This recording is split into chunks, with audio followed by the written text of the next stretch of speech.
this takes us to our topic of today. We had this morning already Roy Mill, who is on the phone with us, and Sandy Briggs, our guest speaker today. They have shared their experience of pre-birth memories, and actually it's not a pre-life memory, not the memory of another life on Earth, but it's basically the memory of in between lives, home on the other side. And so today will be that topic here, and I know we have a few experiencers here that will definitely understand, and everyone else can discover it as well. So I don't know how we'll do the format. This morning we had the whole experience, so maybe we can just give a short summary, and then today we wanted to give you the opportunity to, this afternoon, to ask questions about the pre-life. Who are we? What do we do? What do you know about the pre-life? It's really a question-answer this afternoon. It's a continuation of this morning, but even if you were not there, they will talk about pre-life memories, and it's a question, like an interactive session this afternoon. So maybe you can start. Well, I want to introduce Roy Mills. He couldn't be here today. He's going to have surgery on Monday for both of his eyes. But he wanted to be here, but this is best that we can do to. Roy wrote the book, The Soul's Remembrance. Some of you may have read it. And he was born on Earth with his pre-birth memories since birth. And I would like for him to share that with you about what it was like to be born with these memories intact. So Roy, can you start with your memories of when you were a baby? When I was a baby, I was brought to Earth by this huge angel, and he brought me down to my mother, and he said, "Are you ready?" And I said, "Yes." And he kind of gave me a gentle push or a shove, and all of a sudden I was inside my body, inside my mother, and I heard her tell my grandmother, said, "I just felt the baby kick." And at that point, my heart was beating like 900 million miles an hour, and I thought I was going to get killed right there. It felt like I laid on top of a jackhammer, and I asked the angel, I said, "Can you slow this thing down or stop it?" And he said, "Surely, that's one thing you don't want done." And he said, "Just be patient and you'll get used to it." And over a period of time, I've become more used to it and got used to it and settled down quite a lot. And I was able to hear my mother's voice, and at times I could see through her eyes. I know her feelings, and I know my grandmother's voice, and people that saw me in my life real close around. And the day finally come that I was being born, and lo and behold, a few days before I was born, I began to turn bottom side upwards, and that was very uncomfortable. But at the moment when I was born, I took a breath of air, and it felt like somebody had stabbed my lungs with a knife or something. It just hurt so bad. And that first breath of air was terrible. But after that, it got better over a period of time before I could breathe. And the nurses, they cleaned me up, and their cloths they used to clean me up with was really tough, like sandpaper. And they wrapped me up finally and brought me to my mother, and that's when I finally settled down and was real comfortable when I could actually, she could touch me, and I knew that was my mother when she touched me, and also when she was talking to me. And I had settled down at that point. Roy, when I read your book, I remember that the angels in heaven were preparing you for your mother, and one of the angels took your mother's voice, your earthly mother's voice, so you would be familiar. Would you mind explaining that training before you came on earth with the angels? Yeah. She began to talk to me in my mother's voice, and she had told me exactly what you said, that did that for a reason where I would recognize my mother's voice when I got to it, you know. And but it was so.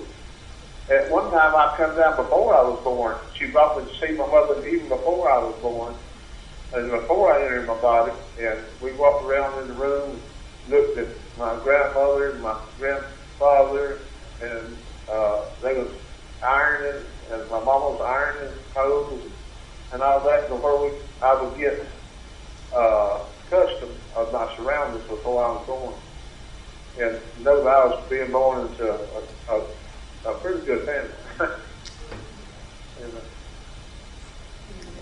Yes, so that's really really amazing. This morning we talked about how you asked God to remember some memory from Earth.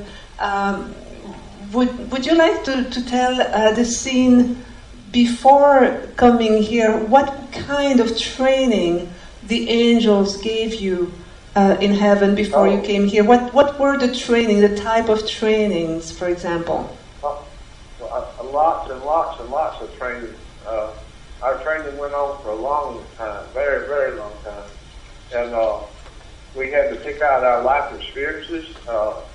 We had to actually talk to some of the people that the spirits were going to be born to us. I talked to my children before I was born, and they was already in heaven. And I talked to them, and we basically made some plans and different things.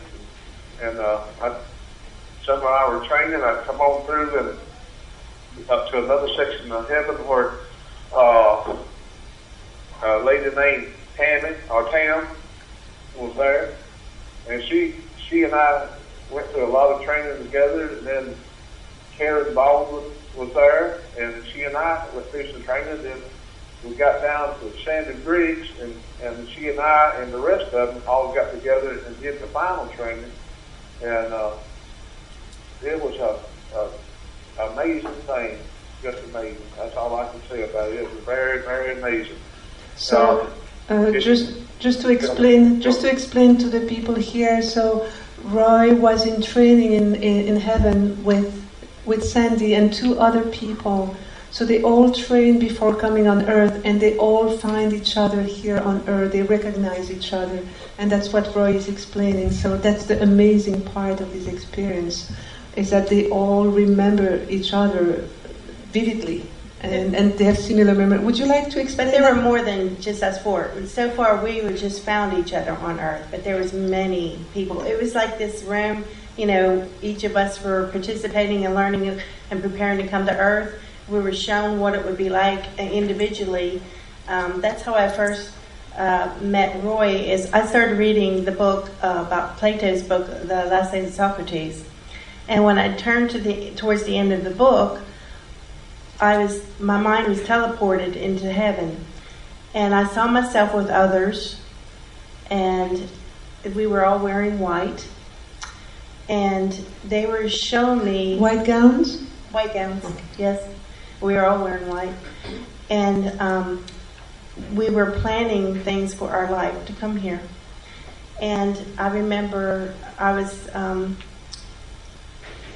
shown, it's like a sheet of paper with a lot of things listed on it, but it's not paper. I mean, everything in heaven is so enhanced and so much more advanced than what we have here. But when I would choose the things on the top were the most difficult lessons on earth, but I would look at that and I would hold it over this book that was like the living book, and the pages was clear white, but when I would put a choice over it, it would show me into the book my life that I was entering on earth. It would come alive. It's like watching television, but it was real. It was happening right there in front of me. So the choices that I would hold over it, I would see how it would interplay in my life. And the most difficult things I didn't want to do, so I would put it back, and then I'd try the next one and go on down the line until I could find something. I think I could handle that. So there are many people who experienced a lot of pain. They chose it. And you think, why would I choose these things? And when I discovered that I chose these things, it blew my mind. It took me a long time to realize but now it transformed the way I view life, because before I thought I was a victim for all the traumas and different things I went through. I didn't want to live another day. I wanted to die. I didn't want to go through life on earth anymore because it's too violent. I didn't like it. And so I prayed to God one night, and I said, please take me. I just thought my book's over, close the book on my life, I'm over, And that night, it was in 1984 that I was taken to the light because of my depression. And in my first book is what I share about that experience. But it was 15 years after that I started reading Plato's book about the last days of Socrates. And when it turned towards the end, I was teleported back to heaven. And I'm in here learning things about my life, choosing these lessons, and also physical impairments. I remember choosing, I didn't want to be blind, but I chose to have poor vision. I wore glasses since I was in 2nd grade. But when I was in the light, I experienced perfect vision. And I've never seen that on earth. So I know what it's like to have perfect, crisp, clear precision. And I wish I could have had that here, but that was a miracle that I had one time. I prayed for that, and I was given back my vision. But then the next day when I woke, it came back. And I asked Roy about this one time. I said, I wonder why I was healed, but then it went back. Can you remember when I asked you that, Roy? I can't remember that. You don't remember? You told me there's things that we choose in heaven that we can't change. Yeah, they things you choose in heaven you can't change, and others you use your free will to change. I was helping Sandy pick out some of her life experiences, and as we stood there picking them out, we was looking at them, and I said, "Yeah, you can do it. You can do it." I was giving them encouragement, and the angel stepped up there and told us that you can use your free will to change anything once you get on earth.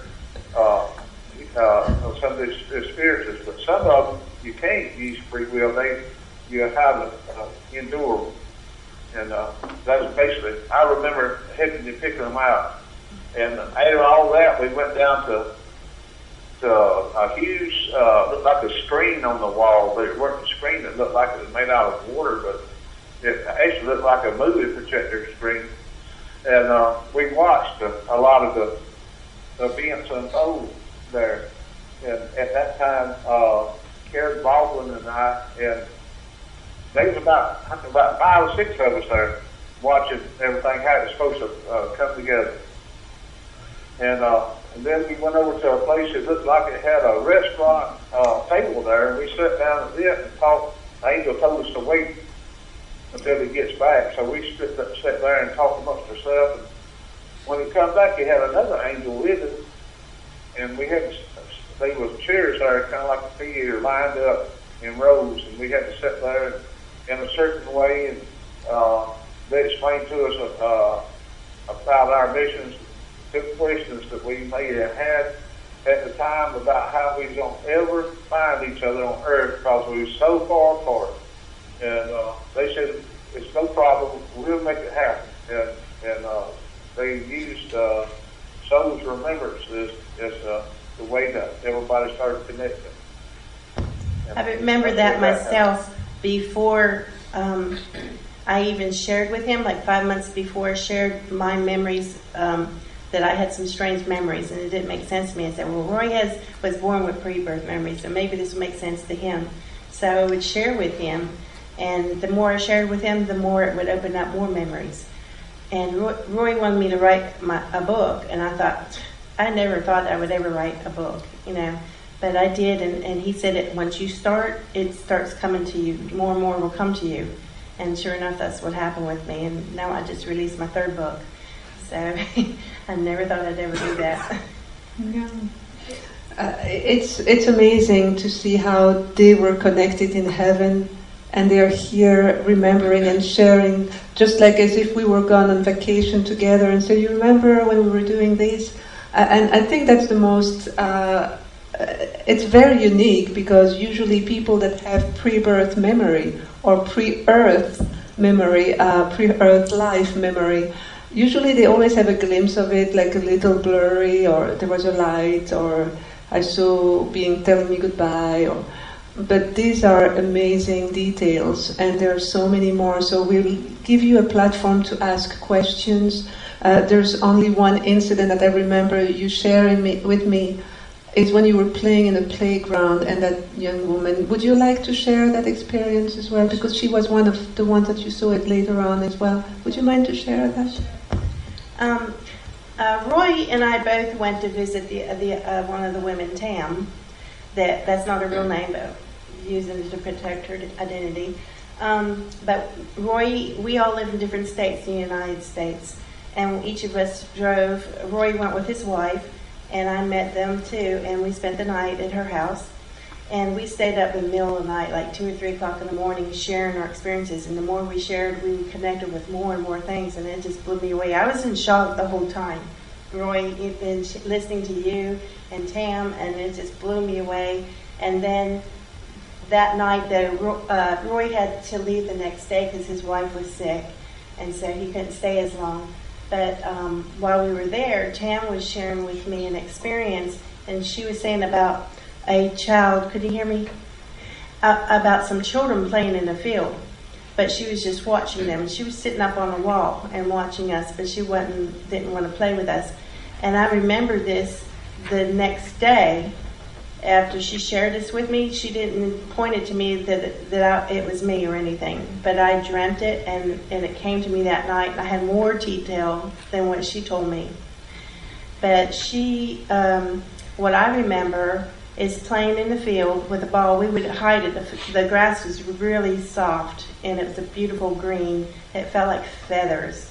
And we would play, it was sort of like a soccer ball, and we'd kick it in the field, but we wouldn't look where it landed, and we'd have to find it with our, what do you call that? Mind.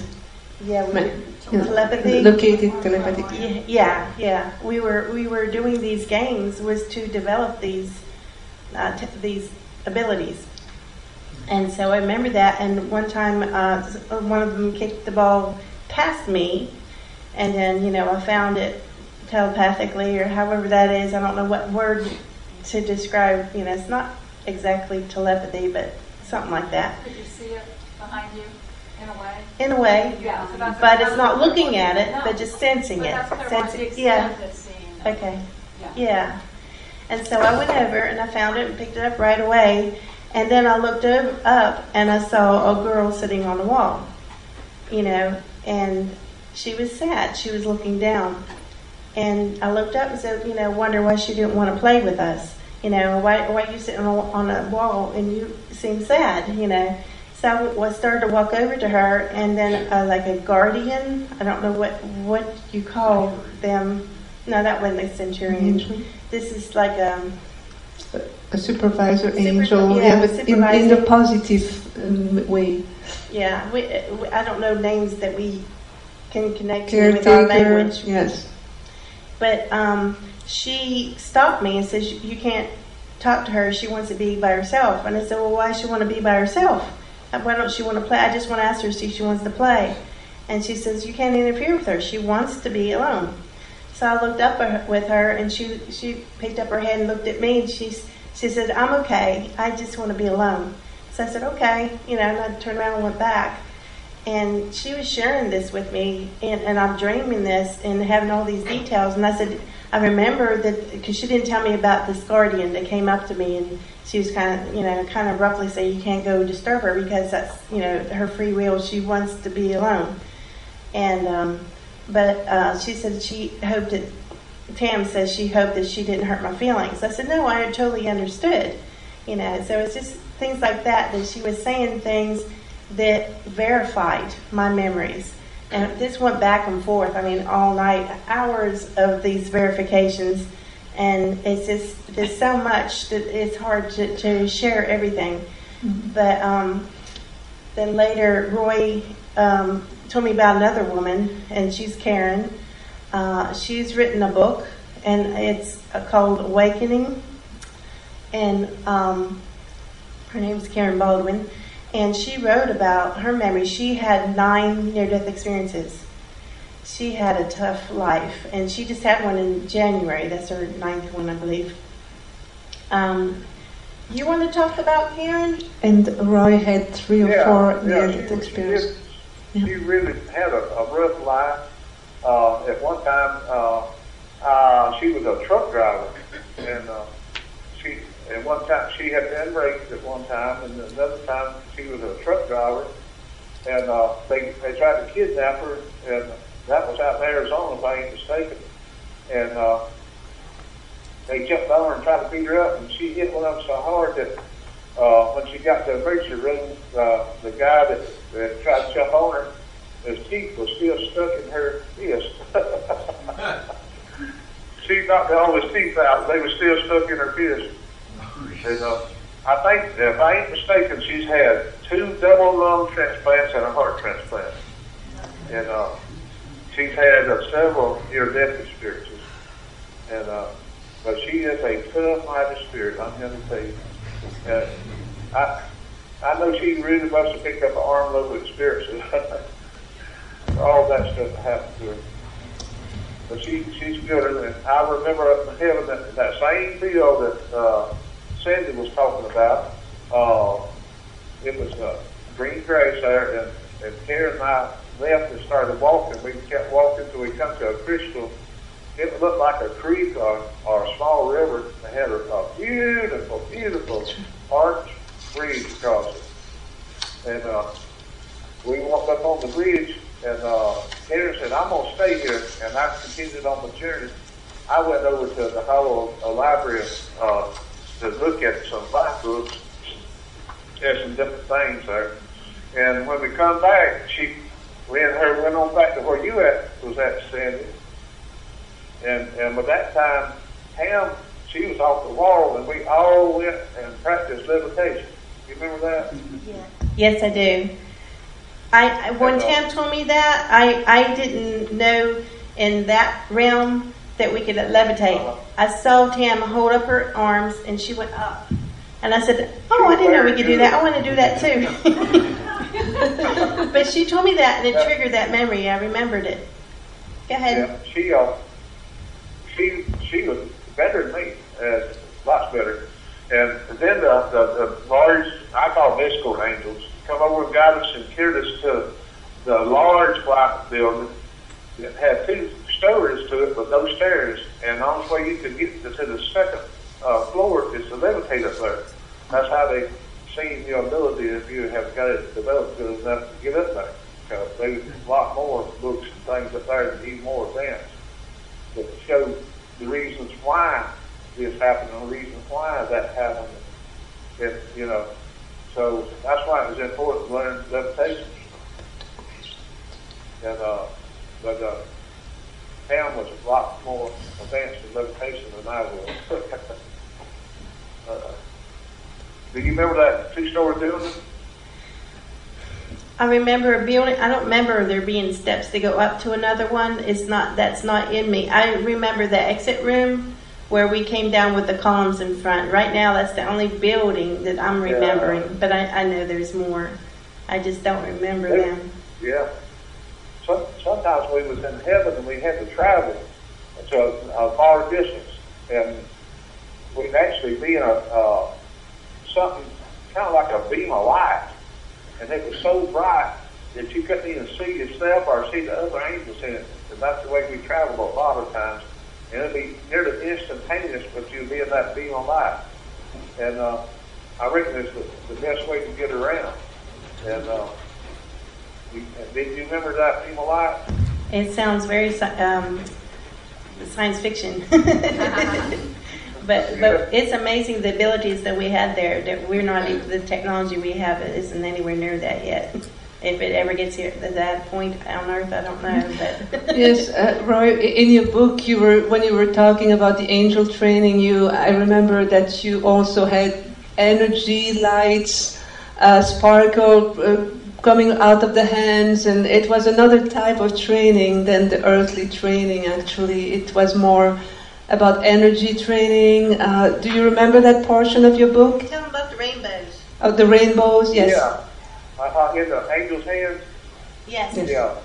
We had walked down this long, long garden, and they were angels. on Earth it would be called a ditch up there. It was just a garden, you know, and it was full of flowers and stuff. And the angel was standing there, and the angel, my escort angel, told me, said, asked her to show you her gift, and pretty rainbows come out of the palms, and just kept on getting bigger and bigger and bigger, you know. And soon there was other angels standing around, and some of them had flowers that would come out. It was just something that, in your wildest imagination, you never would think it would.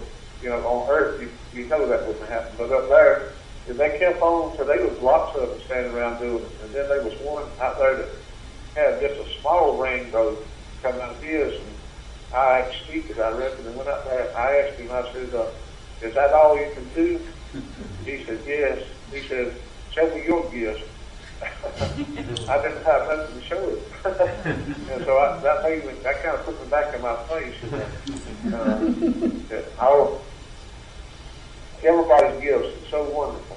Everybody has different gifts, and just be proud of what you got. So we'll give a time for question answer for everyone in the room, because this morning we went along. But I think this time, if we have questions about who we are and everything, it's the moment to ask. Roy has a lot of questions. Mary Jo, do you want to ask a question?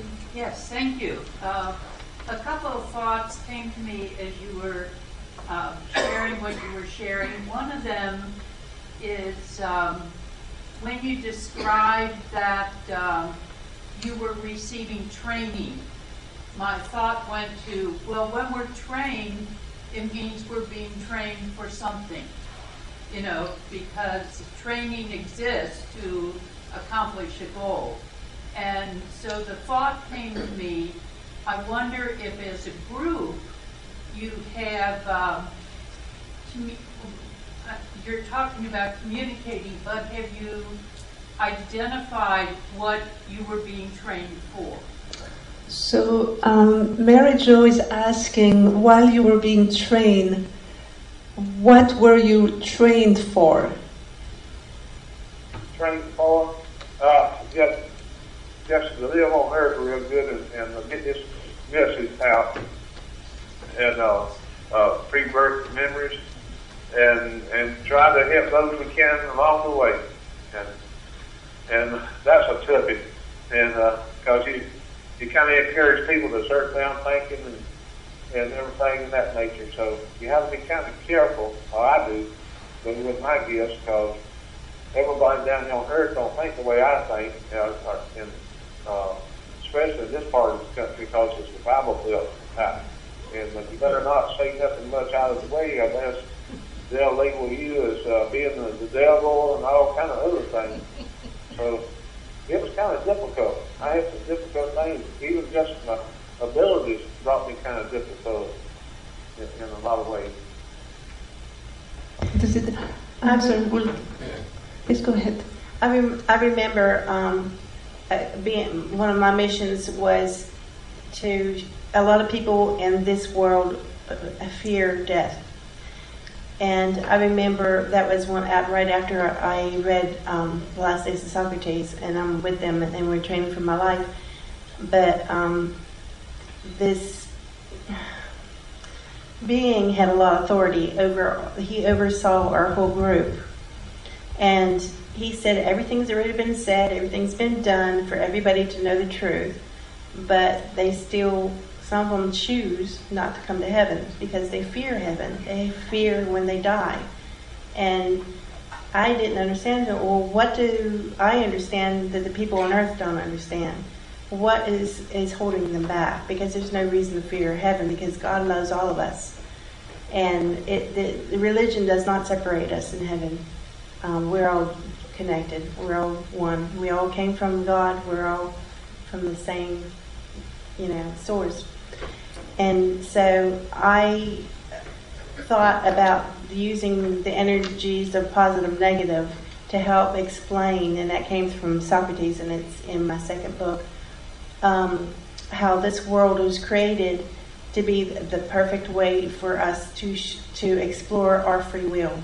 Because if you have free will, then you have a choice. You can choose to do a variety of things. And you could choose to do wrong. We could heal people, or we could choose to harm people. Free will allows for dissent or coming together. And you don't really have that in heaven, because in heaven we're all united with that love and safety, security, trust. Everything is like a perfect existence of community. Where here, because of our free will, why we have so many different various choices, and that's why we have various religions. They're all coming from the same source, but they're different because of the prophets that received them. From their culture, it turned it into what each of them became. But through the years, and as things migrate, when you told, like, you've seen, like, if I tell you a sentence and it goes throughout the whole rows, how at the end it sounds totally different. That's what happened to religions, and how it's not what it started out to be. There's not supposed to be competition in religions. We're not supposed to be fighting. So, if we would come to understand that we're all connected, and it's about love. It's not about, I'm going to be saved and you're going to hell. It's not like that. That's, that message really bothers me. And I can't go to church if I hear someone teaching that. Because it's not about hate and fear and condemnation. We go through these life lessons to learn through them. But God doesn't want us to be punished. He wants us to learn through them. That's the whole point in the process of why we're here, to learn through them. So when we go back home, we go back through this life review, and we see our life and what the choices we did, and we see it and experience it how in other people's eyes, and we learn to see what we did or what we caused, and then we're sort of asked by our guardians, I don't know what to call them, what did you learn through this? So it's not a condemnation at all.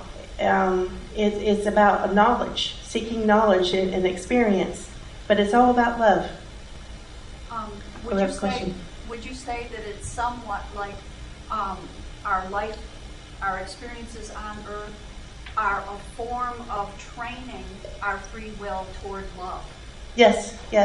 So that we are developing the ability of our own free will to choose love and to understand why we're choosing love, and the ultimate outcome of why it is best. Exactly. As opposed to being coerced by God that you must always choose this way. God doesn't coerce us. No, He doesn't force us to do it. It's all our choice. Our world is what it is because we chose it, as everybody chose the things, and it turned out because it's the consequences of what each of us chose. We're not all of us choose a violent path, but because some do, this world shows you what that's like. And so we see it and say, I don't like that. We've got to make the choices to change it because we're in charge of our life here, what we want to experience. So it's not about being, sentenced to hell. That don't make any sense to me. Yes. I had a question about training also. Now, I can't remember which of you it was, but you were studying how to levitate. Tam. Now, That was Tam. okay. Now, what was her mission? Or why would she need to levitate when she's back on Earth? No, it was in that realm. When we were in the field, I looked over and saw Tam levitate up. This wall was like taller than this room, and she just held her arms up in the air and just went up. And when I saw her in that realm, I said, I want to do that. I didn't know we had that ability. I don't know why I didn't know, but I would like to specify that just to help. Sorry, it's so close to me. To help Sandy explain. In the book, they were all very young spirits. They were not adults. They were children spirits, not yet mature spirit. And I guess they were learning how to be a spirit, how to levitate.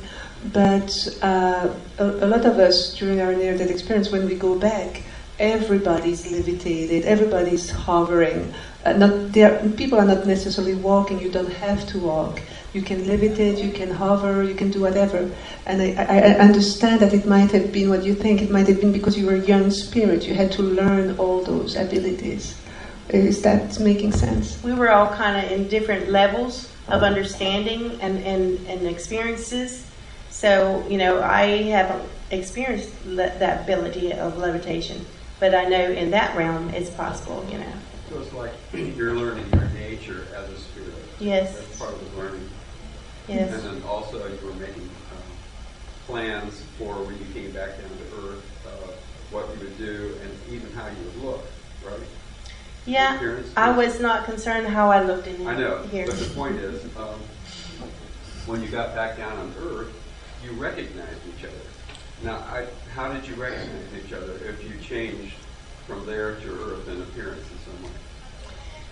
I'll let Roy say about Tam and Karen. Roy? Can you repeat the question? Well, Give me another. I didn't hear the question. Okay.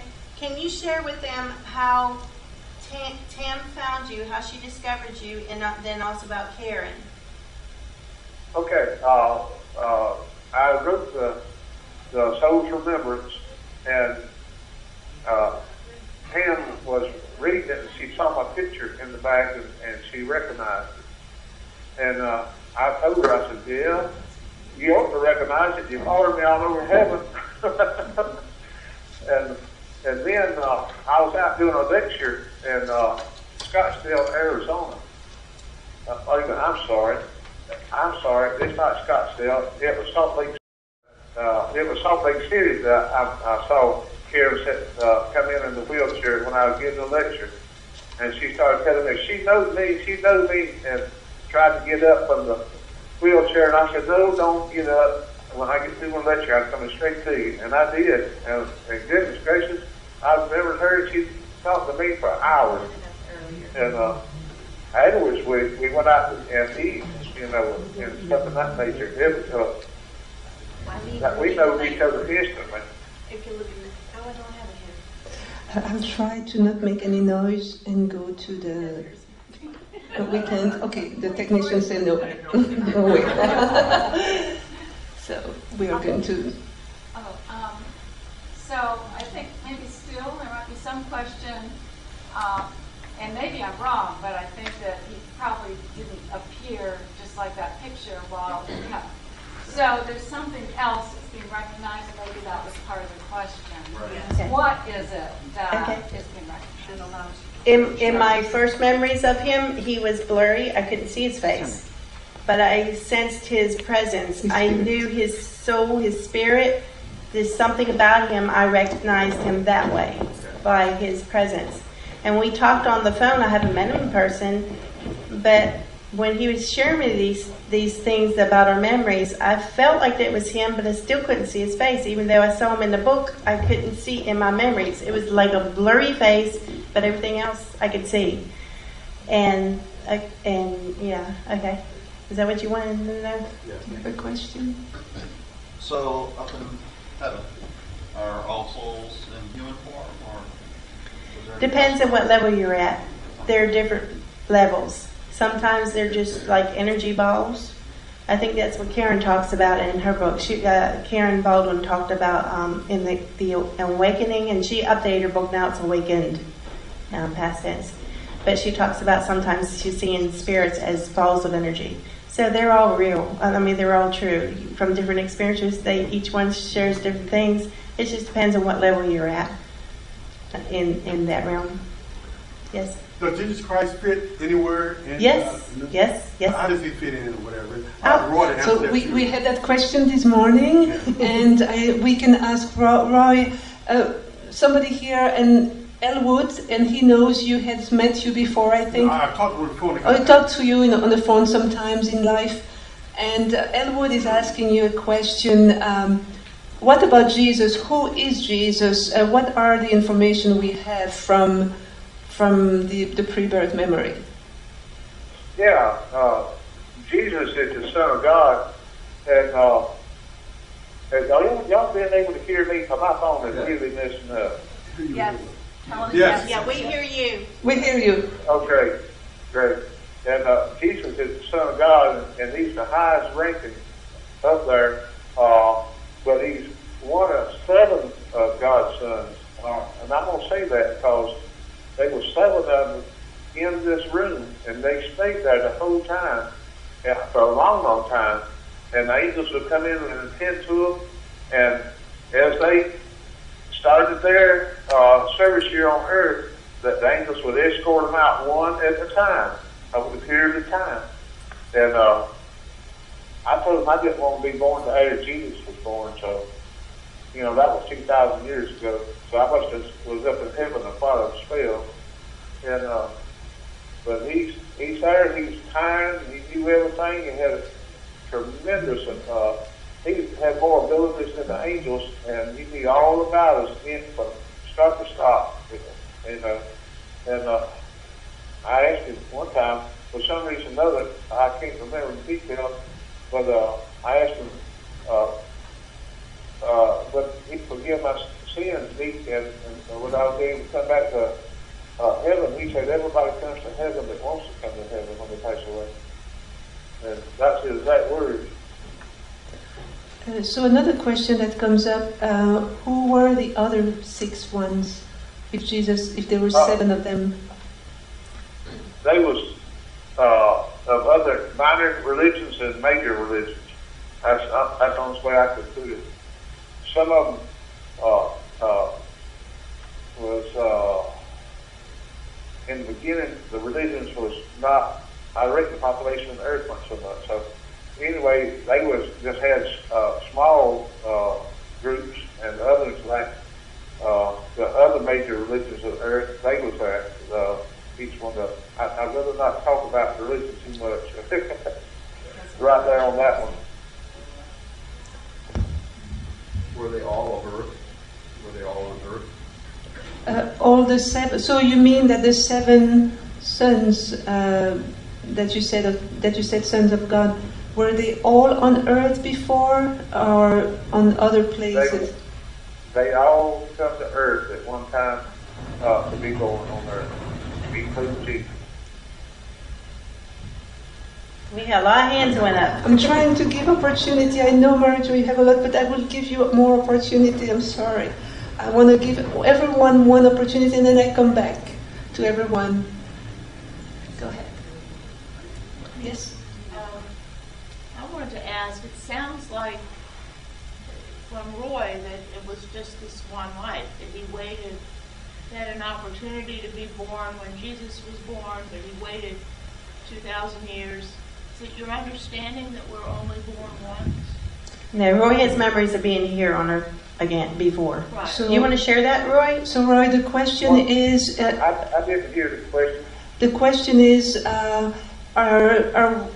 do you remember being here once, or you came back in other lives on earth? That's an area that is kind of foggy. I really don't want to elaborate it. I'm not going to deny it or say I did. But the thing is, I had so many near-death experiences that you could easily be confused on, some of them. And back in 1984, angel come and got me and carried me to heaven, and I stayed up there 3 days. And even though I didn't die, they just removed me from my body and carried me up there. And so, anything's possible with God. Anything. I'm thinking about the So, experience. Okay. I would say one thing. You're talking about in 1958. I was talking to an angel, and I said, "Why is the heavens so bright?" Because that particular night it was so bright, it looked like a sun that was up towards heaven. And he said that Enoch and Elijah had just been sent to earth. That's why it was so bright they were celebrating. The heaven was. So that was 1958. So they've been here probably 56 years or something. I don't know, 57 years on earth. That was That's just what I was told by an angel when I asked the question. So, in other words, if they are sitting there, I reckon they could be reborn again. Thank you, Roy. Any other question? Yes, I'm trying. You were talking about reincarnation, right? So, do you have anything to say about reincarnation? If he has just, spoken about it, you. Oh, me? Yes. Okay. She's asking me if I can share about reincarnation. Okay, hold on. And, Okay. yeah, you can do that. And she heard from you, now she wants to hear from me. Okay.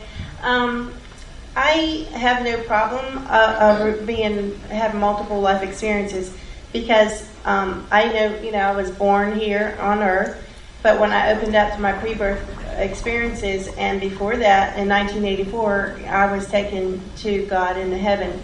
So I prayed to die. I don't know if I actually did because it's not clinical, it's not proven, but I asked to die, and I found myself in the light and the presence of God. And so I was here, I was there in heaven, and then I came back. And then 15 years later, I had these awakenings, and it was from before I was born, and it was from heaven. So I know I was there first, born here, had my, the experience, and I come back here again. So I'm already been back and forth. So it doesn't bother me to people say that they have multiple life experiences.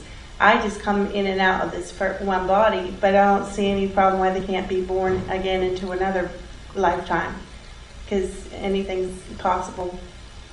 Does that answer? Yeah, and so do you have to think what kind of timing? Is there a certain timing that you know of? You don't know? No. Everything is, I guess, directed by God, because He knows that overall everything that's going on and when things need to be done. As I know, when Roy was born with his pre-birth memories, he was told to wait. Don't talk about it yet. But when I had my experiences, I wasn't told not to talk about it. So sometimes it was time, because I had came to that, I arrived to the moment where we were supposed to connect. And Roy just published his book. Was it in 2000? 2000. Okay, in 2000, and that's when I met him that year. So talk about synchronicity. It was time. And Karen Baldwin, she wrote her book, and it was published in 2001. And I didn't know her before. And as I read these books, I'm like, she's talking about the water flowing down the steps, and she's talking about all these things that I'm remembering. And it just would you like to explain that the water on the steps, the moment that you came on Earth, because we have another public than this morning. Would you like to explain that water, the steps and the water, right. Again to people? I didn't have my pictures out earlier, but what I'm remembering about the exit room, he can hear me if I speak into the phone. In the exit room, it's sort of like the Pantheon, and it had columns in the front, and down the middle, the two columns in the middle, there was water that came out from the building, and it cascaded down the steps, and it flowed out into the courtyard. And over to this side is where Roy and I, when we looked over, I don't know if it was this morning or this earlier, we saw a garden, and we looked and saw the tops of the trees. And Roy and I wondered what place is that, because there was nobody there. It was deserted, but it was a beautiful garden. And so we both wondered if that was the Garden of Eden. But we weren't given the answers to that. So I don't know if it was or not, but we were curious about that. Roy and I remember coming down the steps with the water, and so does Tam, and so does Karen. All four of us remember this place. We remember, Roy remembers the water to cascade down, that we dipped our hands in it, and it was, all the water in heaven is really brilliant, crystally, like diamonds. Yes. It's beautiful. Remember? Yes. She has some memories too.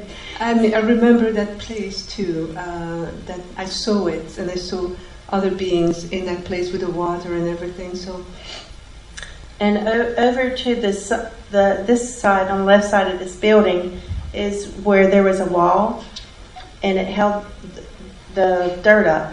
And on the other side of the wall was this field. And there's trees back here. And if you look back here, there was the water that Roy was talking about earlier. The water went over here, and then there was a wall over here, and that's the wall that Tam was sitting on. And this is the field where we were playing and hiding the soccer ball.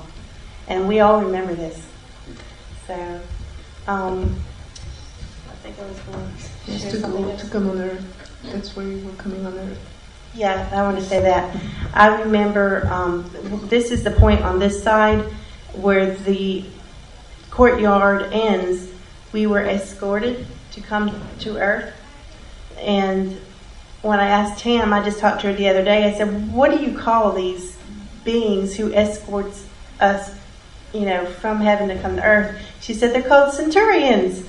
And I said, and Roy can share some information about the Centurions, but not that there's any danger, but they escort us to where we're supposed to be on Earth, so that we go straight and don't deviate or go anywhere else and lag behind. We go straight there. But do you want to share anything about the Centurions?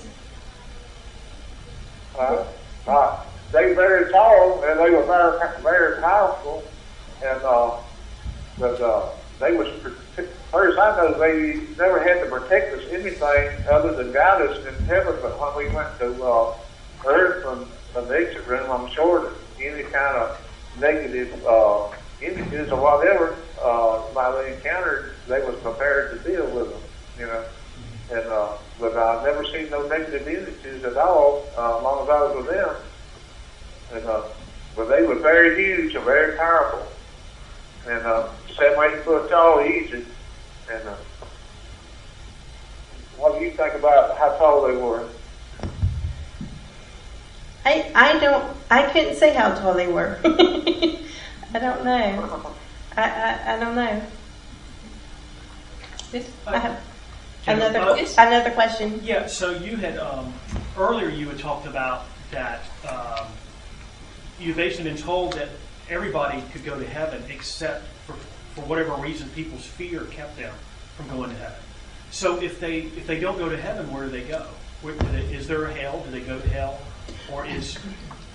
I'll let Roy answer that one. I'll repeat. He wants to know the people who fear heaven and they choose not to go to heaven, where do they go, and does hell exist? Do you want that hell one? Exists.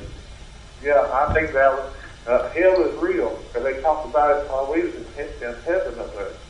And the Bible speaks about it, and the Quran speaks about it, and the Egyptian Book of the Dead speaks about it. And you get that many different religions talking about it. And I also heard about it in hell, in heaven when I was up there. I heard about hell, and there's a place to shun and avoid. And if you choose not to go to heaven, you just kind of left out. But if you reject or do things you shouldn't do, then different things it takes to it. And I can't say who's going one way and who's going the other, that's something I can't do at all. But there is a hell, they for sure a hell. And but there's not just one extreme and the other. We have in-betweens. There are levels between heaven and hell. Yes, they are. And that's called the spirit world.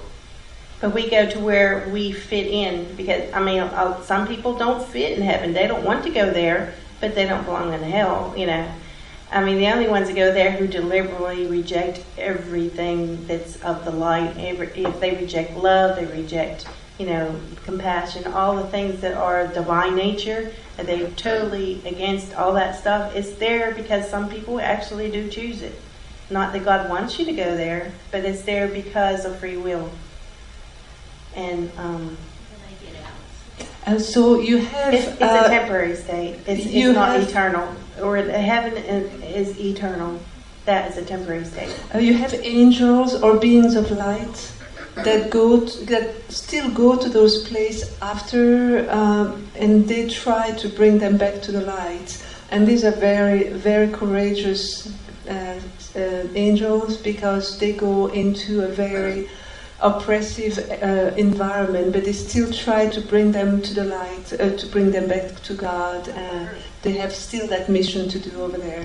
And it's extremely difficult because everything is more vivid in that other world. So to reconnect with the light, it's more difficult than when we are here. But they can't force you. I mean, some people actually do choose there because they think they belong there. And they choose that. So, I mean, the angels don't force them to leave. But if they want to say, I don't want to be here, I want to, they'll help them. So it's what we choose. And fear is what keeps us separated. Yeah. Very much like on Earth, we're creating our reality largely because of our self-limitations and beliefs and things that we don't necessarily want but are habitually in. And it's hard even on Earth when we're interacting with others to reach someone who's completely closed off temporarily because of the effects of these things. So, but there's always help around. Yes. Earth, other realms, all lead to love. Exactly. We need prayer to say prayers because that does connect us to the Spirit. Yeah, thank you. Mary Jo? Sorry about that. Thank you, Pam. One of the images I saw as you were speaking was a collection of beings together that were leading a path and others were following. I saw that image while you were speaking. And my sense of what that meant was, and I go back to my original question and comment, I think your group that you're finding, or that you found, and I would call that a soul recognition. That, and it's done in different ways, not visually who you see or whatever, but it's almost like the minute you're in the presence, however that occurs, there's a soul recognition. Exactly. And yes. then when there's a soul recognition, you become aware of your destiny. And that brings me back to the teaching. This group that you've gathered together, and I kept saying, do they have a name? I'd love to hear what their name is. And I mean that sincerely in a positive way, that you guys name yourselves. We had different names in heaven. No. For A your name group. for your group. Oh, That The each soul's group yeah. has a name that's separate from religion.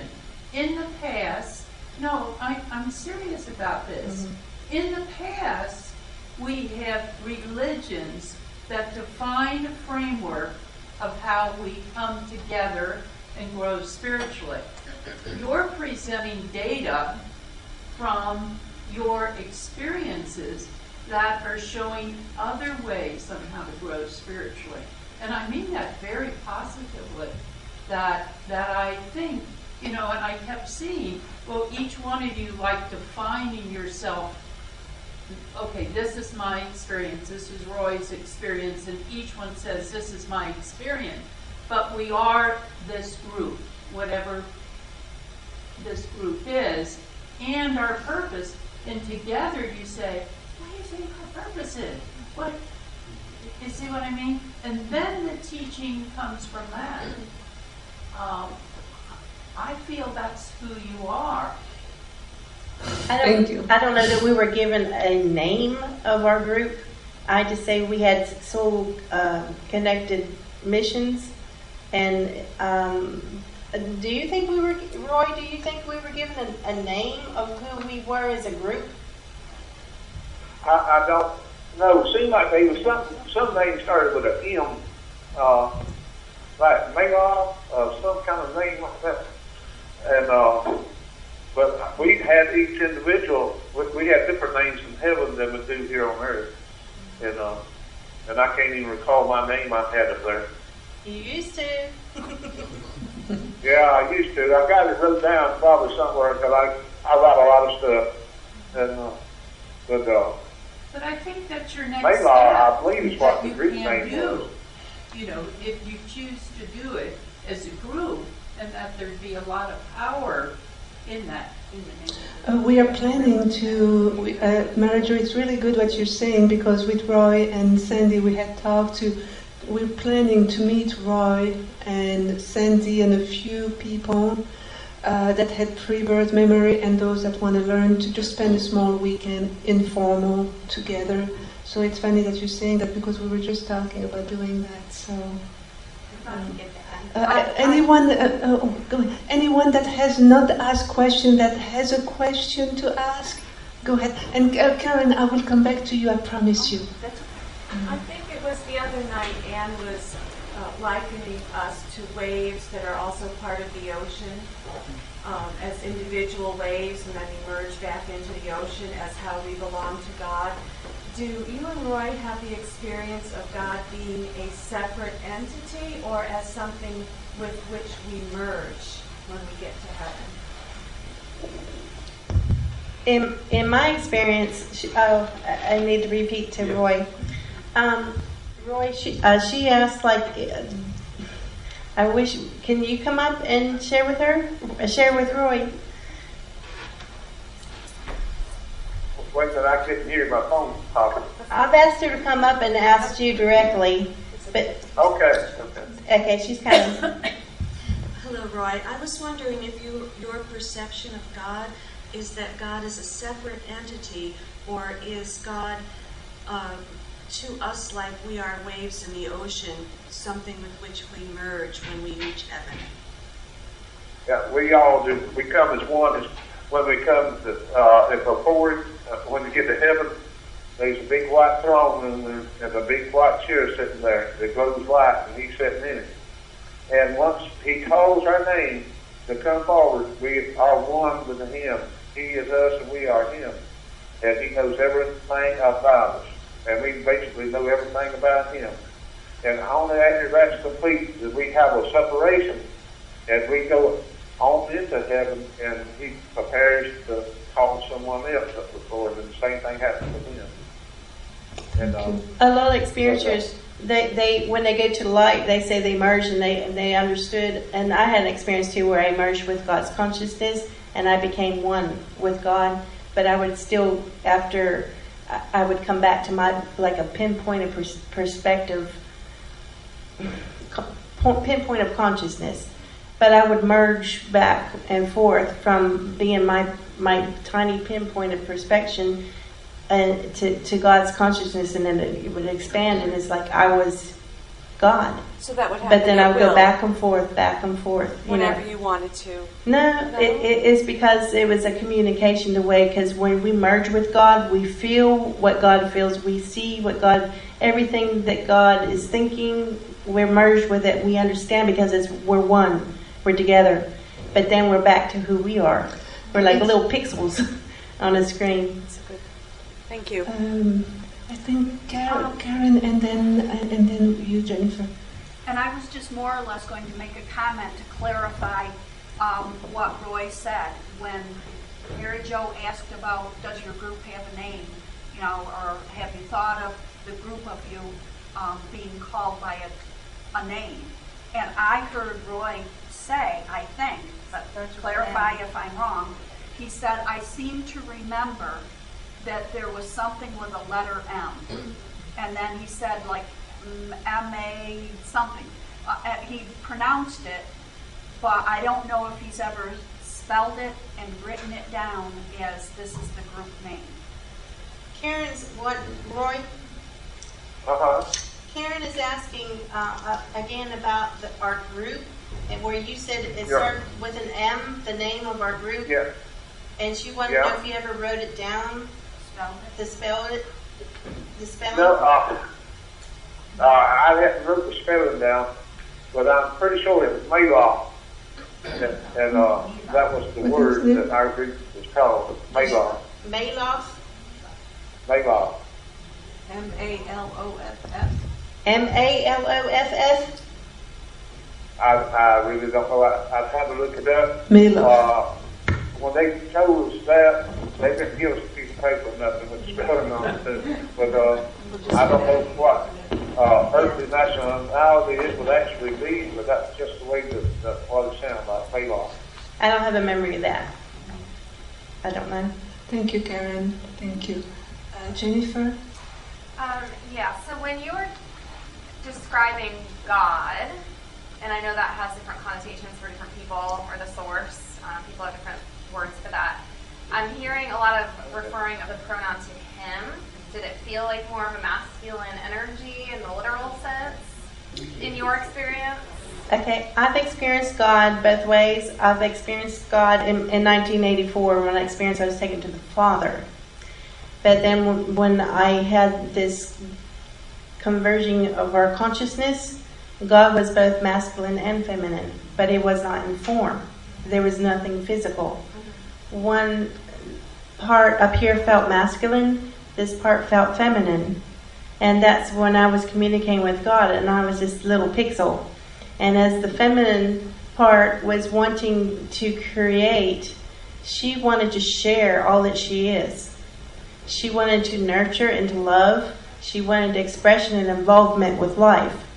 And as she was saying these things and thinking these things, I emerged and I was her thinking these things. Then I would go back to my little pinpoint. And then he would be thinking about, like he's talking to himself, but it's the same being. And he would, you know, he was happy and content just the way things were, but he understood her, but it's still himself, her, them. I don't know how, I have difficulty with that myself because it's he, she, it's both. But it's on earth, like I would say, like the brain is an example of that and a reflection of it, because we have two halves of the brain, the two hemispheres. That's we're like mirror reflections of God. Two hemispheres joined together as one. Have a question? Well, it also sounds like in physics you have particle and wave, and it can go back and forth depending on consciousness being focused on it. Yeah, on the focus. Yeah. Mary Jo? Well, this comment, I don't even know how to say it, but the descriptions that we're having sound very American and white middle class. No. I'm just saying, hearing some of the words that we're using, when I've worked with indigenous healers in other countries, they use different terminology than what I'm hearing here.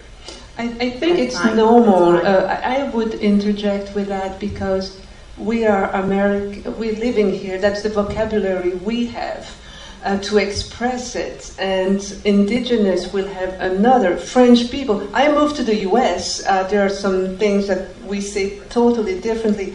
So for the sake of understanding, I think it's very normal that we're using those words. That's all the words we have. And in reality, I mean, we're trying to translate. Whether it's pre-birth memory or afterlife or near death. We're trying to translate in words, in human limited words, an experience that is actually out of this world, that has no comparison to this world. I mean, somehow, but not. So it's kind of, it's the tool that Roy has, the tool that Sandy has, the tool that I have. It's a very simple world over there. It's not complex with all kind of things to do and and it's a very simple place. But so that's the point I was trying to make in the beginning. Okay. Who is your group? Because when you speak with different groups, you look for the words, and I don't mean this in a negative way. Seriously, I love what you're saying. But it's like we're limiting ourselves when we just define certain terminology in a way that people can't relate to. Because if you That's what words do. And say, I can speak best to this group. Someone else says, I think I can speak better to this group. That's why there are different sons of God that Roy was talking about because of this relationships. But I see ourselves as we were connected with everyone. I don't see myself separated. We're all connected, and I don't see myself, even though I was raised within Christianity, I'm multi-faith. I see the oneness in all religions. I see where we're all joined together. When I experienced God in the light and He held me, I saw Him in a man form. But people say, it's because of the Bible. It's not because of the Bible. That's what I experienced. But I didn't know what to expect because I thought I was just going to die. That's what I prayed for. I didn't want to live another day. But God, I was trying to identify. It was very difficult to even say what color He was because His tone of skin fluctuated so quickly. It's like somebody has a dimmer on a light switch and it's going real fast. He went from light to dark to ruddy to all these different colors, all kind of simultaneously. He was everything that we are. He is everything. He is no separation from us. He knows everything. We're all connected. Another question. Sorry, I'm trying to be fair. What I've heard is that when something comes to you, you will get it in a way you can understand. So everyone that has a certain development will understand certain things, and that's why it comes that way. That doesn't mean that you believe God is only a man. No, I don't. So, I say He a lot probably because of my training as being a Christian, but through my experiences, God is feminine too. It was both genders and neither gender. Sometimes God was neither. He's just existence. And I think that His best description of Himself, saying, I am that I am. He didn't say I am a he or a she. So that was wonderful.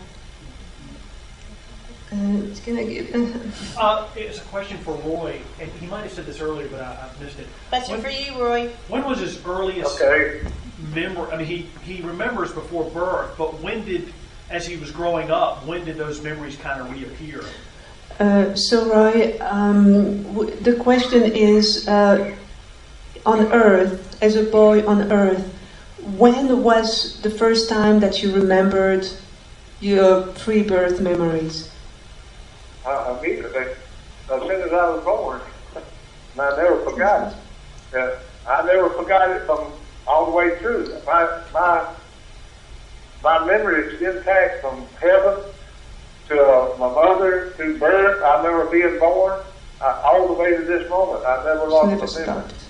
So, as a follow-up, does I would assume you and Roy probably believe that most of us have gone through the experiences that you went through before birth, but we have no most of us have no memory of it.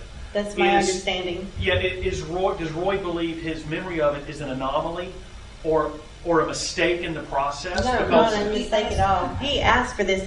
Roy, can you tell them that you chose this mission to bring pre-existence? And that maybe you can also share when you ask God to remember some on Earth. Would you mind sharing that for the people here? Yeah, they was. I know that they would think to send somebody back to Earth with the pre-birth memories, and I heard it. And I asked for it, and they went to the council, and I was granted that I would be one of the ones that bring that message back to Earth. And also, I had my people that went with me, the very ones that you talked to, Sandy and different ones, was coming with me. So we all brought the message back to Earth. We was in the group. They chose us to bring it back. I think we were very blessed that we came as a group to bring this, because if I was here all by myself, and I think it adds so much to our experiences to have confirmation for us to be talking here together and agreeing about our memories, these connected memories. And it's not just me and Roy, there's others too that we found that we have connected memories. And it would be so much harder if we didn't have that. If we just came as one person to share this. I think that's why in the past so many people were killed for sharing that. Just like Socrates was killed because he believed in the existence, pre-existence before we were born. And he talked about that, and that's why he was killed.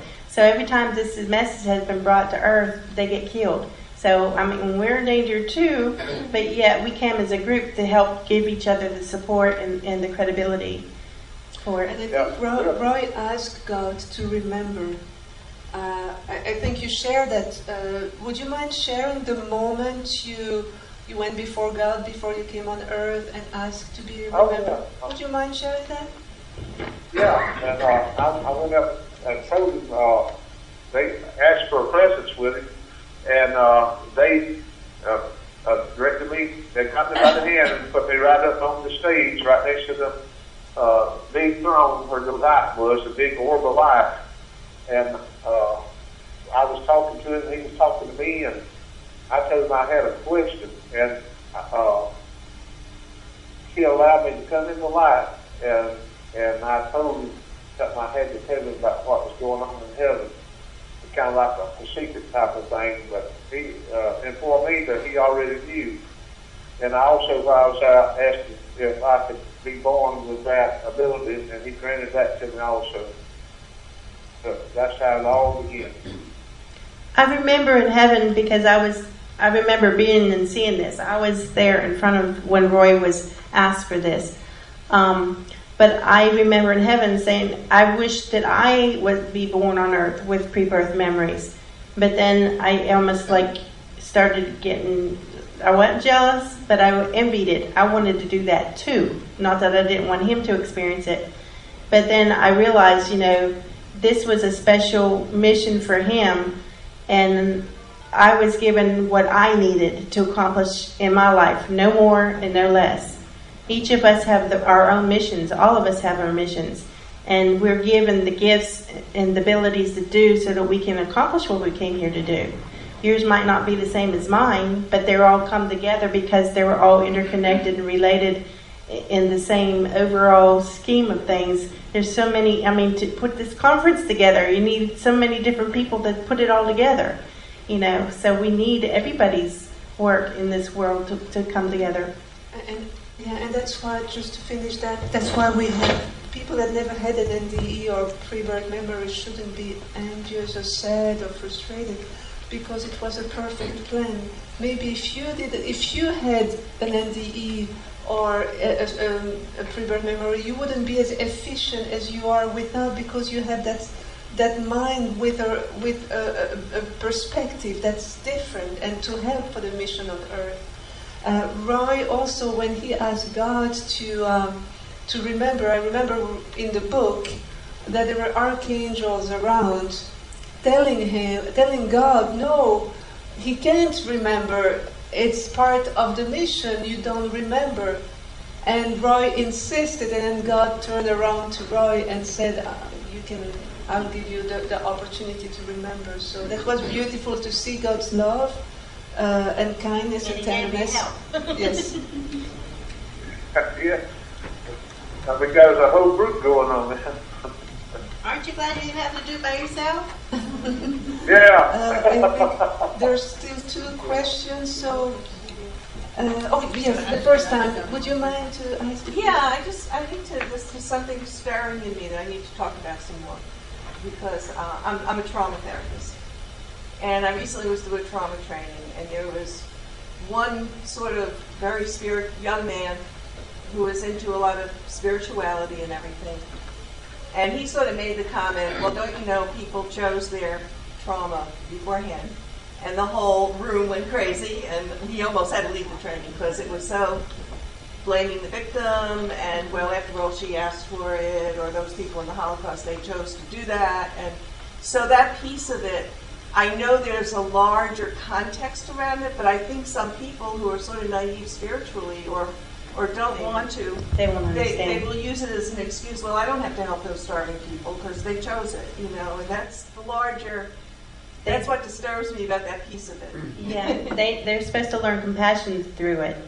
But you're not supposed to look at people who are victimized or have trouble with being killed, and it's supposed to trigger our heart to see their suffering. We don't want, we need to feel for others, and that's a training process. But some of us, choose on that very top list the most painful things. They gain the most I don't even call it The highest you- level of you- knowledge. You gain the most by doing those things, and they chose the very top. I couldn't do it because I saw how in my life how it would be. I didn't want to experience it, but some of us do, and it's hard to realize that we chose these things. And here it is in my experience. I was so devastated, and for all these years since I was a child, I thought I was a victim. And I just got tired of it. And then when I saw that I chose these things, I said, I'm not a victim. I am the one that chose these things. So it changed my whole perception about life, that I'm supposed to learn something through this. There's a purpose in it. So now I don't blame these people who have caused me trouble. I see there was a reason in it, and it transformed my life. And that's something we have to discover ourselves. Nobody can come and say, well, you chose it. Right. Yeah, exactly. Because a lot of people will put up that wall and say, no, I didn't. Why would I choose this? Well, yeah, why would we? I mean, until you have your knowledge. Yeah, if you don't remember. Because we all go through that veil, we don't remember. And a friend of us who had a near-death experience, Dave Bennett, when he had a near-death experience, he saw, it's not just, and you agree with me, it's not just one thing. You go to learn a whole experience, and he was shown different, if he chose this, that would happen, if he chose that, that would happen. So it's not like your life is traced, you have no freedom, but there are so many possibilities, and in heaven they were showing them all the possibility with different choice you would do on earth. That would be the possibility. So I think when you're on earth, you still have that freedom to choose a possibility. It's not the event in itself, it's what you learn from it, and it can be different type of event, but learning the same lesson, if that makes sense. When we come to earth, we don't have to do we can variate from what we originally came here to do, because if we don't open up that memory, we make choices that were, after we realize when we go back to heaven, we made a mistake, but we learn through it. Either way we learn lessons. But we can sometimes, there's things in life that takes us off the path. And we also choose things that help to bring us back onto the path. Do you want to share some of that, Roy? About some? Oh, yeah. We choose a lot of earth experiences, and then we also choose some that will guide us back to the right earth experiences. And everybody, I don't care who they are, they're going to get off on the wrong path every once in a while, and you be sitting around and saying, oh, God, if I hadn't done this, I'd have done that. And that's when you got off your path. But you also choose the other life experiences that help guide you back to the right path. And that's important, that we get back on the right path the best we can and try to stay on it. But all of our experiences is great experiences. Even mighty spirits is the people that choose to come to earth and be afflicted or be in a car wreck or burnt terribly and all that stuff. They come to suffer for us to learn from their experiences, where we wouldn't have to learn so much by going through that very thing. And they are considered in heaven as being mighty spirits and great people.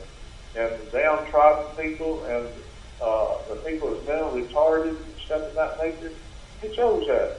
That's part of what was given to them, and they chose that for others to learn and to care for them, and the Spirit's love and compassion and tolerance. That's all in that. They're all life experiences. Okay, we have some more questions. Yes, you. Sorry. I'm trying to be fair. I apologize. I don't want to be rude to anyone. I love you. You're my friends. I try to give opportunity to people that are not coming so often, but go ahead. You were taking some of my time then. Just kidding. I just wanted to make a comment about the group thing. It obviously can help each of you carry out your mission if there's a group. Another thing, which I think you were maybe referring to, in credibility, when there's a consensus or a shared dream or a shared experience of some kind, and they jive, it adds You're credibility. connecting back to your pre-birth Right, but I mean, like people that are skeptical, if there are people in 4 different states that get together and they agree that they saw something up there that lends credibility to it. Yes. If people say, oh, well, you're just reading each other's mind. You know, but anyhow, it makes it more credible than if it was only one person saying that and someone else said, yeah, I was up there, but it looked like this, you know. Mm-hmm. So I think it helps the mission in a group sense that way, convince other people that there may be something to it.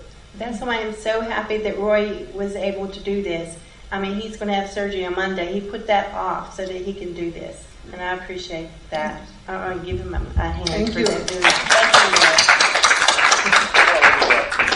You had a question again? Yes? My question really refers to Roy. He said that an angel brought him and put him in his mother, and she felt him kick. To me, that says that he was already at the developed stage where his mother would be able to feel that she had this infant in her womb. So, Okay. The question is, when you first went into your mother's womb, you were developed enough where she felt you kick. So did you did you choose to come at that stage? Why didn't you come as a little embryo? Well, it kind of weren't me choosing. It was kind of like that's when they brought it. And before that, they would bring me down, but I wouldn't be in my fetal body. I'd be standing out there with angel and observing them and listening to them talk and things of that nature. And I reckon I might not even been developed that far along. I don't know what the reason they didn't let me in at the point of conception. But they did bring me down before I actually come down to enter my body. I was brought down. And that was an amazing thing too, because that old house, we just glided right through the walls before we got to it. A door of some sort opened up and we just went right on through the wall. And I was amazed at that, even at that little small age, how we went through that wall that way. And come to find out, that was some of my training a long time ago. Up in heaven, they had this wall up there, and that was part of our training. We had to learn how to pass through the wall in the spirit world. And sure enough, they showed us how to do it. When we approached the wall, it would just disappear and reappear behind us. We just passed right through it. And anyway, I was brought down, and at that moment, I was placed inside my fetal body. My mother said that she had just felt the baby kick for the first time, I suppose. And I think that's what she said. Then told my grandmother she just felt the baby kick. And but I had already visited the house. And the same old house that when I was a young boy, about 8 or 10 years old, and everybody was out in the fields except me, the angel come down and brought my 3 sons who was going to be born to me much later. And we sat around, we made plans right there as we played in the floor and sat there at the floor. We didn't play so much as we done a lot of talking and planning. And when somebody approached, the angel would just ascend right on up through the roof and be gone. That happened several times when I was little. And it's amazing. Would you like to share when you saw your children, your sons on the clouds? Oh, yeah. I was kind of like laying on the porch of the old house and seeing 3 little orbs up there bouncing around on the clouds. They looked like cotton balls to me. And they kind of like a fuzzy cotton ball.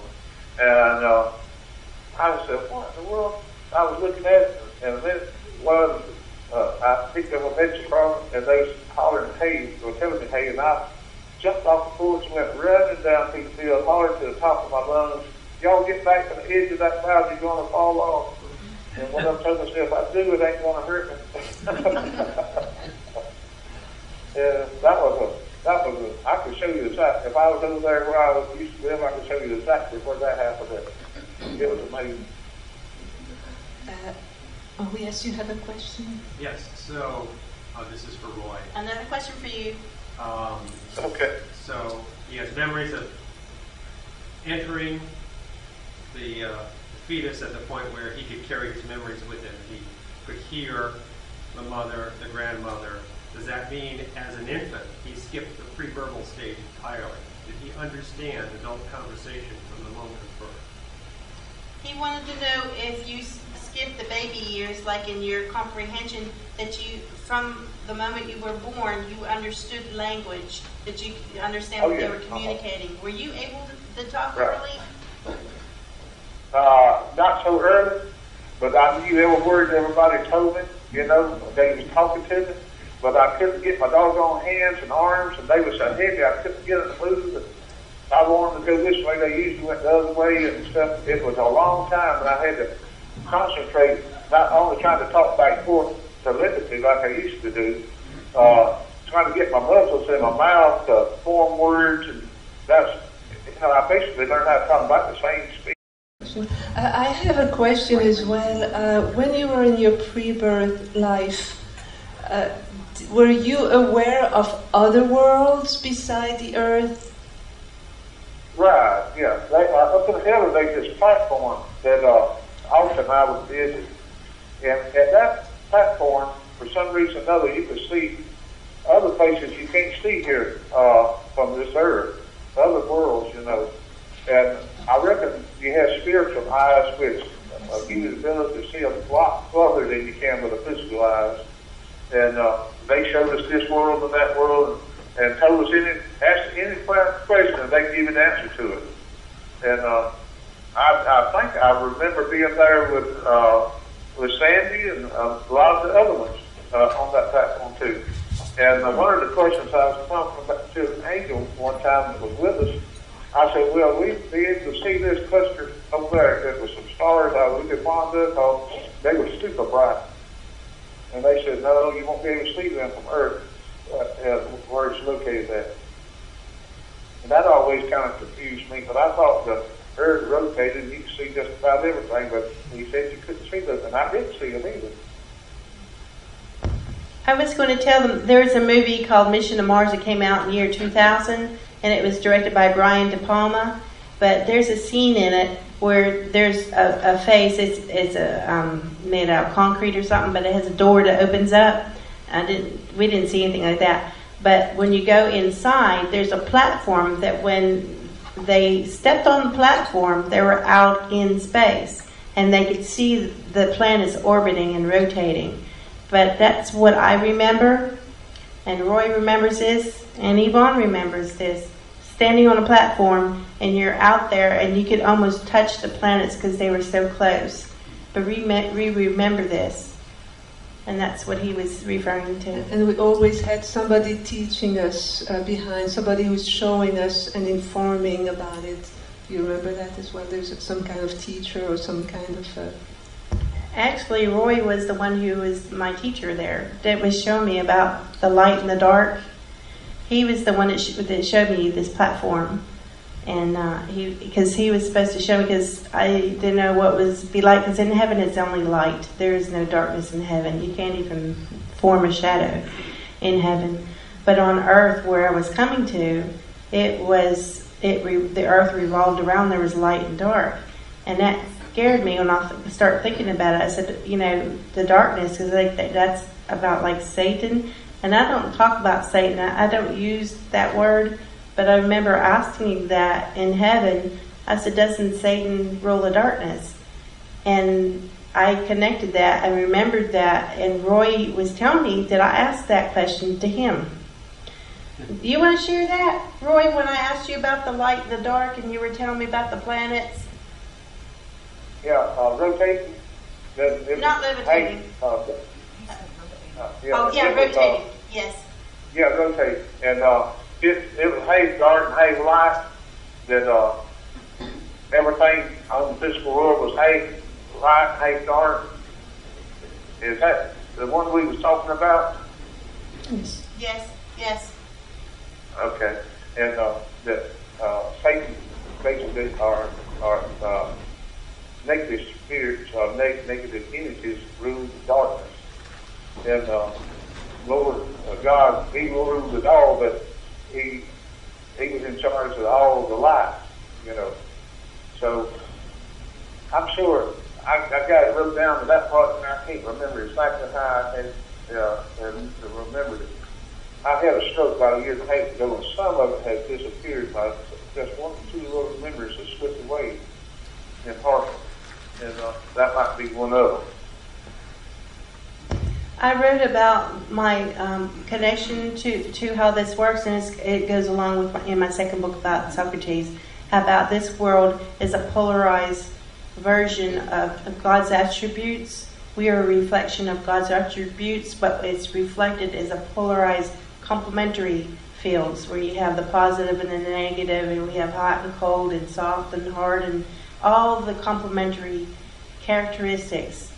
It's pulled in opposing fields for us to explore our free will. It all comes from that, because, if you want to say, no, I don't want to do this, you got to have that experience. Not, you have these choices of how it all interacts.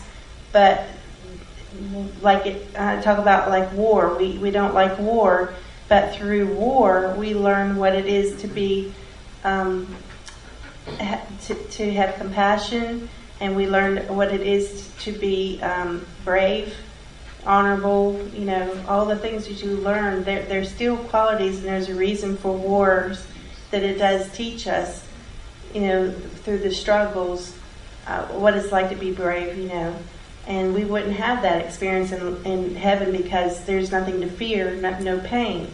How would you know what's that like until you experience pain, until you see the devastating effects of war and all the carnage and everything? You wouldn't understand compassion. And the reason for all these things, it develops you on the inside. It gives you the moralities and the virtues. All the virtues there are, that's why we come here, to develop these virtues. Did you have a question? Yes, I wanted to ask if in heaven there's any other choice besides earth. You asked me or Roy? Either. She was asking if there's any other choices besides coming to Earth. Do you want to answer it first, or go ahead? Well, actually, we at one time they is another place that spirits go. There's another, if you will, another Earth at another location. But we didn't really have no choice about coming here. If early on in our first training, I can remember them telling us that we could stay there, but we would never grow as long as we were there. As far as growing through experience, that we had to come to Earth to get to the spirits, and Earth would give you the greater experiences that you really need to advance to other levels of experiences and knowledge in heaven. So that's what I understood. I knew that there were other planets that we could experience, like some planets were just all gas, fire, hot. We can experience that as we want to, where other planets were frozen. You can learn things through that. But Earth was unique because we have all these on one planet. We got both polar ice caps, and then we got the desert, and we got the jungles, and it was a beautiful world. We are so lucky to be here to experience these extremes and variety on one planet. And we saw that as like a jewel. It was a beautiful place, all the streams and mountains and all the things you could do. And it was such, because a lot of these things you can't experience, in the heaven, because you're never cold, you're never hot. Everything is just like perfect. So you're happy, but you don't experience the extremes. This Earth provides the contrast of the extremes. Is that answer? Okay. That's pretty much the questions I wanted to ask. Okay. Do you remember being in those places? I don't remember, but I was aware of it, and these are sort of like connections that they're faint to me. I just knew they existed, but Roy does remember some of these. But I have a remembrance, I just know that they were there. But I don't know why I'm not connecting to remember, experiencing it, but I knew that they were there. her again? Okay. Do we choose the manner and timing of our death, or is it just left up to when our mission is complete? Good question. I do remember on the list choosing the way I would die, and that memory was taken away from me. I'm not allowed to remember. But I knew I didn't want it to be severe, and I didn't want it to be super easy. We can choose it and not have any pain, but I choose somewhere in the middle. But I knew somehow I'm supposed to die more instantly. But I don't know how much pain or whatever, because I don't remember. I'm not allowed to remember. But we do choose that too. And does karma figure into your experience? I can't say that it's karma. It's different. It's kind of related, but not exactly. Do you want to say, she wanted to ask to know if karma had anything to do with our life experiences? Karma. Karma? Karma? Not that I can remember. Mm-hmm. But I sure believe in karma. I think What did he say? He said, I sure believe in it. I don't know if he understood. there was another question as well that was asked to Sandy, and I wanted to know your if you have been given the way your death, for example, if you have gotten the information or if it's not in your memory. Did you remember choosing how you were going to die? You do remember having you were asked to extend your life. I talked to them about it, and they said it wasn't for me to know, and how I was going to die. Do you want to share with them how you could have died earlier, but they said it was your choice, and then you wanted to live longer? Oh, yeah, about my near-death experience, yeah.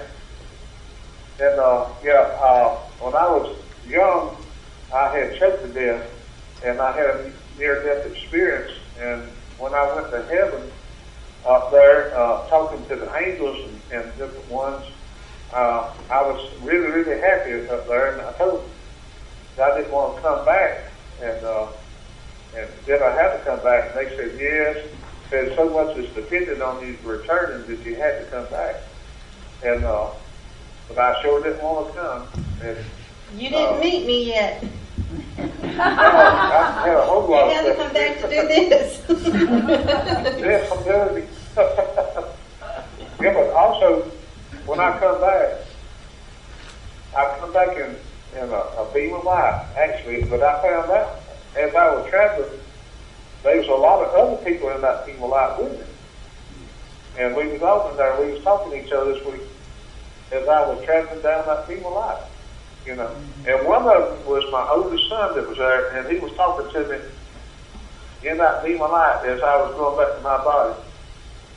And when I was coming back, it was kind of humorous. I could see my body at a distance down there, and I was traveling fast. And I thought to myself, if I don't slow down, I'm going to go slam through my body. But when I got there, it jolted me, and I took a deep breath of air and got to breathing again. But that's the way that turned out. Thank you, Roy. We still have more questions. Any more questions? Was his oldest son born at that time, or was he in spirit? In spirit. In spirit, yeah. Any other question? Go ahead. I have a question for Roy. Question for you. When he came down into his mother's womb, does he remember if there was already a fetus somewhat developed? He's asking, when you came to visit your mother, were you aware that the fetus was already developing inside of her before you entered? Oh, yeah. Well, they told me that's my mother. When he entered, it kicked. That's what I mean. When he spared. Yeah, before that, Yeah, so when when I was down standing in front of her before I entered, I knew that there was a fetus there that my body was already been prepared for. Well, I'm just saying that maybe it was a baby or a fetus that could have kicked, depending on how much it was already developed when he entered it. He just remembers when he entered into it, it kicked. It could That's have what I'm earlier, saying. yeah, but it could have earlier. I don't But know. if it was just a zygote, it couldn't kick. No. So the baby was already developed where it could kick. Earlier that If I remember, Roy, maybe, Okay, that's the worst thing I did. So I could have kicked. Roy, maybe I remember wrong, but by reading your book, I remember that you were saying that generally we are entering the body around 3 months, when the fetus is about 3 months old, around that time. Yeah, something in that age. Somewhere in that time. And I think you also mentioned in your book that until we are born or something, you can go out of the body, and because you train with your angel, I read that your angel would train you, so you would not stay all the time in the body, and you would just go in and out, right? That's right. Right, and I continued that after I was born up to I was about 6 or 7 years old. At night, when everything was really, really quiet, about 2 o'clock in the morning, I could just pop my out and walk around the house and look at everything and come right back, you know. And that was I was about 6 or 7 years old. I was doing that. And what was going on when he had the near-death experience? About what was his age? You said young, but you didn't give a number. And what was happening at that point in time in his life? Besides, I know that he was choking. That's why he did the near-death. He choked on a cough drop. They were wanting to know what was going on in your life when you had your near-death experiences. You shared about one of where you choked, and then you didn't. I don't think you told about the other one. The first one, I was somewhere between 2 and 3 years old, and I accidentally got smothered to death, and I went up to heaven, and this wonderful, I think about it often, this wonderful angel just picked me up and held me to her, and we talked, and she comforted me a long, long time. And she said, I always will be with you. And used to, when I come back to earth, after that, when I come back to earth at night, about 1 or 2 o'clock in the morning, I could just step out of my body and she'd be there, and she'd pick me up and hold me for a long time, and I'd go right back and get back. That was something there now. I really miss that. That was good. I want to say, when I was a baby, I have memories as a baby, and I remember my mom holding me and rocking me to sleep. And I remember I'm sucking my thumb and said, something doesn't feel right, you know, because I remember being held by something else before. It completely embraced me, and completely, where my mom could only, wherever she touched me, skin to skin. But there was something else and I remembered that, but I couldn't figure out what's going on. Something doesn't feel right. But I can remember when she would hold me up, and my mom was busy doing housework, and I was so young, my head wobbled, you know, because it wasn't strong enough. My neck wasn't strong enough yet. And I remember trying to communicate, and I understood in my mind, I wanted her to hold my neck, hold my head still, because I wasn't strong enough yet. And I'm trying to push that forward telepathically to her. Please hold my head. I was afraid it was going to fall over and break or something. Yeah. And I got that same fear. Do you? I got the same fear.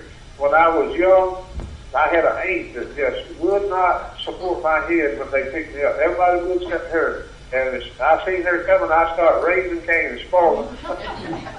I would do that. But because of that experience, every time I had a child, when they were little infants, I always made sure they would never worry about that. I held their necks, and when I picked them up, always. So I said, I don't want them to go through that worry that I had, because I remembered it. So a lot of things in my remembrances I used in my life, you know, and because I knew how I felt. So I wonder, because both of you and Roy had such long, big pre-birth memories, and at the same time you both remember very, very, very early childhood. As a baby, you have vivid memories, which is kind of rare. So I wonder if there's a correlation for the researcher. I wonder, because it seems like both of them have all those memory very conscious as a baby. Some of us are born with a thinner veil, or most people are born with a thicker veil. But because we chose this mission to do this, we came through with a thinner veil. We still have that veil, but it's real, not as thick.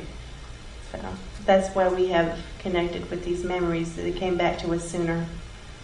Yes, Robert. So, who among the four or however many you is going to put together the whole story of here are these 4 accounts or 5 accounts, however many accounts are written, and they're all of the same thing? Who's going to do it? Robert, Roy, we were asked, which one among us are we going to write a book that will connect all of our memories? I mean, I'm trying to by having you here with me, but Karen's not here. She lives in Utah. I mean, we all live in different states, so I don't know how to bring us all together, but we need to come together. I would love to be all of us together and talk. It'd be a book you had to roll it around in a wheelbarrow.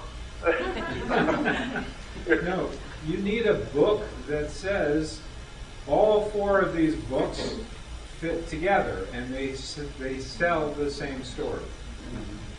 It actually could be done as a research project from an outside person who would interview each one of them and put it together as a story. And that would give additional weight to it if it was done that way. And then you could have a publication that was each of the books all in one chronology together. Also, your book, Roy's book, Karen's book, having them all in one unit together. And then the other thing is you might be attracting others that were there. Well, not only that, I think there are other groups like this who haven't formed yet, who aren't aware to use the language yet for it. And I'm sure it has to be out there. And it will encourage others to do that as well. I'm hoping by sharing our experiences that it will help trigger more people to have these remembrances, because that's the goal, and not to fear dying, because you live on. It is eternal. And, I know I came from there, and I know I'm going back there, and I know that's for all of us. There's nothing to fear because we are loved. That world permeates everything.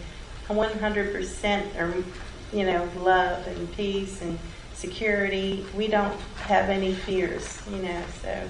Hey, I'd like to say one thing. Go ahead. They told me there was no such thing as atheists. That 1 minute after atheist dies, he's no atheist no more. He's 100% believer.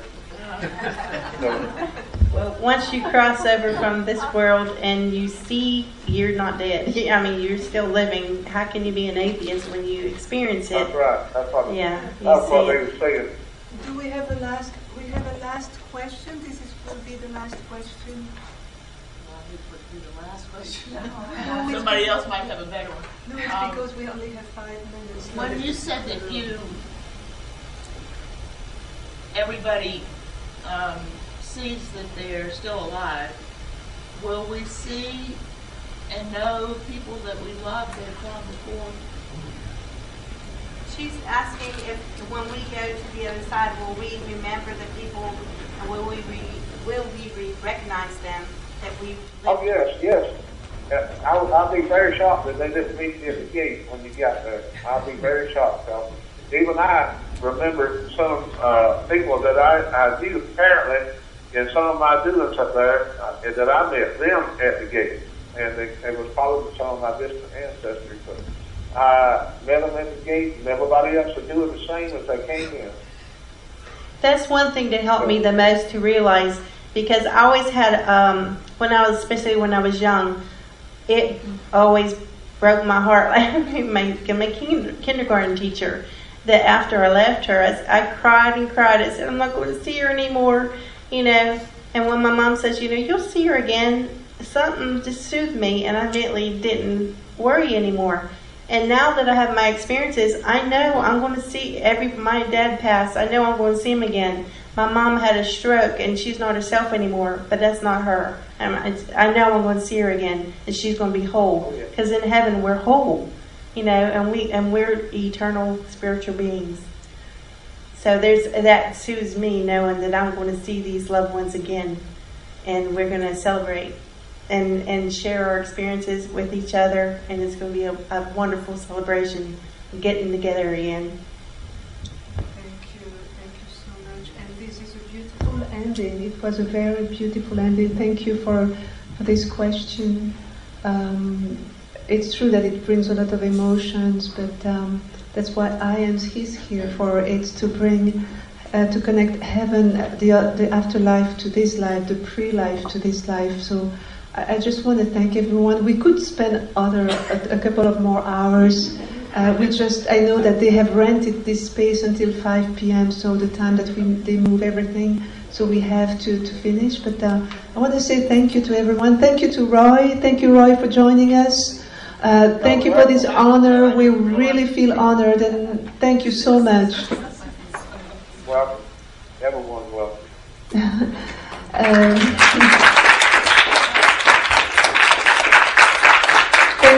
Thank you, Sandy. Thank you so much, Sandy, my dear friend.